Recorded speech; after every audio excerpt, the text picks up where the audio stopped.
ఓం నమో వెంకటేశాయ. అందరికీ నమస్కారము. ఈ మధ్యకాలంలో జనాల్లో విపరీతంగా భక్తి పెరిగిపోయింది. భక్తితో పాటే మూఢనమ్మకాలు కూడా పెరిగిపోయాయండి. ఒక ఆవిడ అడిగింది, గురువుగారు, మంగళవారము శుక్రవారము ఇల్లు చెత్త ఊడవకూడదంట, నిజమేనా? చెత్త ఊడ్చి ఆ చెత్తను ఇంట్లో నుండి బయట పోసినట్లయితే లక్ష్మీదేవి వెళ్లిపోతుందంట కదా.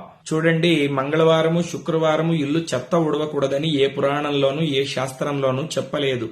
ఏ ఇల్లు అయితే శుభ్రంగా ఉంటుందో ఆ ఇంట్లోకి లక్ష్మీదేవి సంతోషంగా ప్రవేశిస్తుంది. ఇంట్లో ఎక్కడి చెత్త అక్కడే, ఎక్కడి పాత బట్టలు, ఎక్కడి సామాన్లు అక్కడే చల్లా చెదురుగా పడి ఉంటే ఆ ఇంట్లో నుండి లక్ష్మీదేవి వెళ్లిపోతుంది. అలక్ష్మి అంటే దరిద్ర దేవత ప్రవేశిస్తుంది. కాబట్టి మంగళవారము శుక్రవారము ఇల్లు చెత్త ఊడవచ్చు. ఆ చెత్తను తీసుకుని వెళ్లి డస్ట్ బిన్ లో వేయవచ్చు. అంతా మంచే జరుగుతుంది. లక్ష్మీదేవి ఎక్కడికి వెళ్లదు. ఇది పరమ సత్యం.